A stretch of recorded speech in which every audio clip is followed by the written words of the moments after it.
What's going on, guys? It's your boy John the Liquidator coming back with another video. So it looks like WNBA reporters is starting to really shed light on how well the Fever did during its free agency year. Guys, for this one here, we got to go all the way up to Indy. Let's get it. Let's go.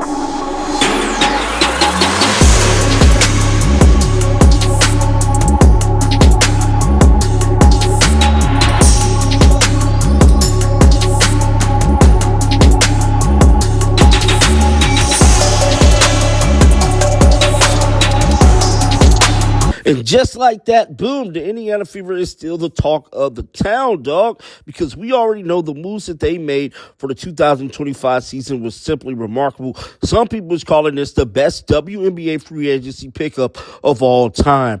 And I have to agree with them, bro. They did everything they had to do to make sure the Fever franchise turned into a winning franchise. And then I'm telling you right now, that start with Kelly Karskoff and Amber Cox being on the same page, knowing everything they need to win, judging the landscape of the WNBA, and getting the right pieces to fall right into place, dog.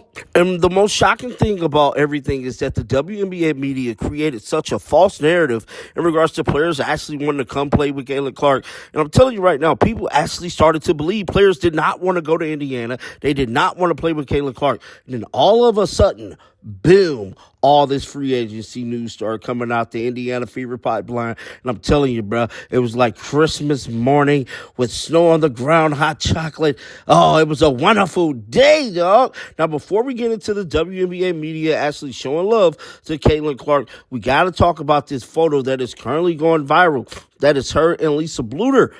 Yes, let's pull it up right now. So it looked like Caitlin Clark is currently going viral because of this photo that has emerged online with her alongside Lisa Bluder. So the reason why I feel like this photo is so important, because we all know Caitlin Clark has been gone for Iowa for quite some time now.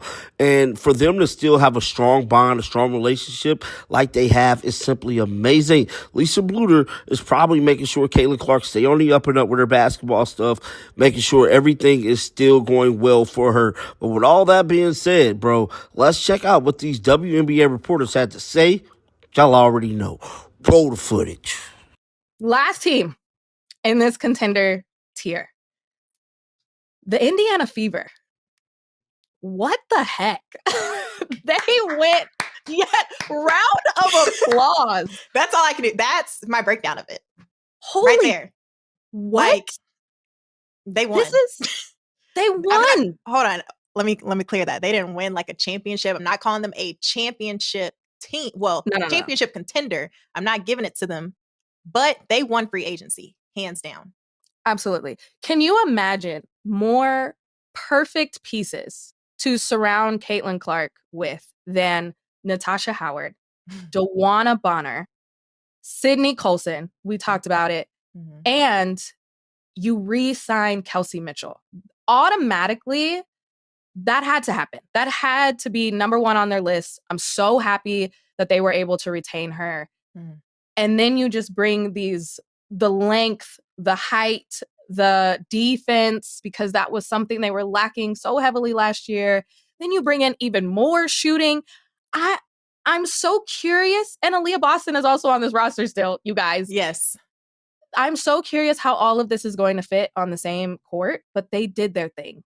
100%. You mentioned size and depth and checking off all the boxes, but it's truly experience for me. Like last year, that's always said about the Fever. Like, this is one of the youngest squads in the league. You know, this is an adjustment period. This is a learning curve. Just that inexperience overall. Now it's going to turn, like, the narrative's going to turn into like, this is a championship contending team with these pieces. And even Caitlin Clark having that year under her belt, just a superstar rookie of the year. She broke so many records, set the rookie scoring record, assists and triple doubles record. Now she has some rest. We saw what that did after the All-Star.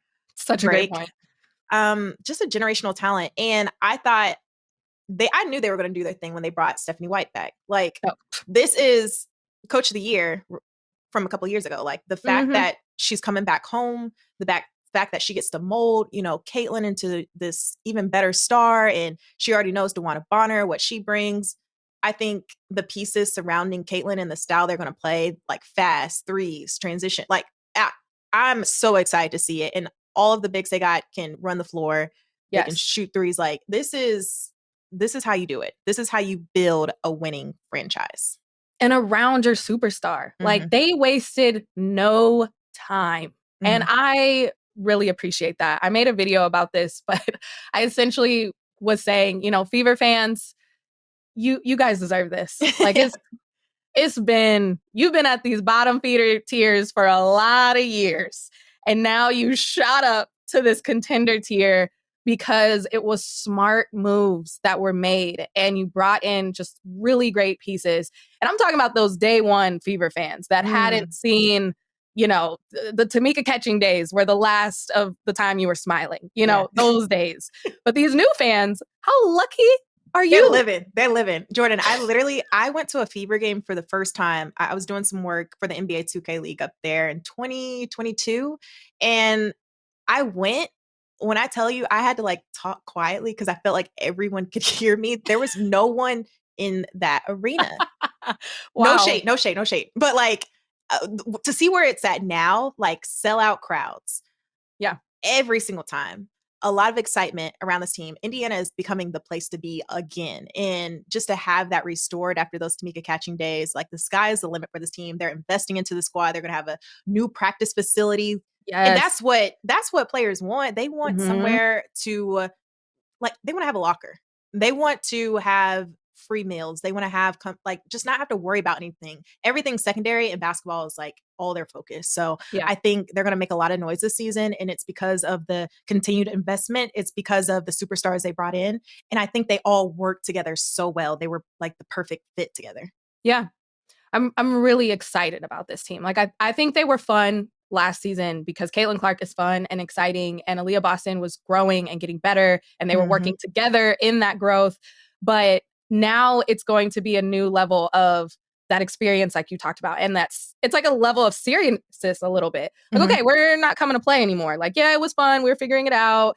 But now, no, we got Stephanie White in here. She brought DeWanna Bonner with her. And now it's on. And shout out to you, Fever fans, because it's been a long time. It's been a long time coming. So that was the WNBA reporter speaking about Caitlin Clark. Get down in the comment section. Let me know your thoughts about this. Keep them bells on because you know I'm going to bring you news. And until next time, man, shake the haters off. I'm out of here, baby. Peace out. Shake the haters off.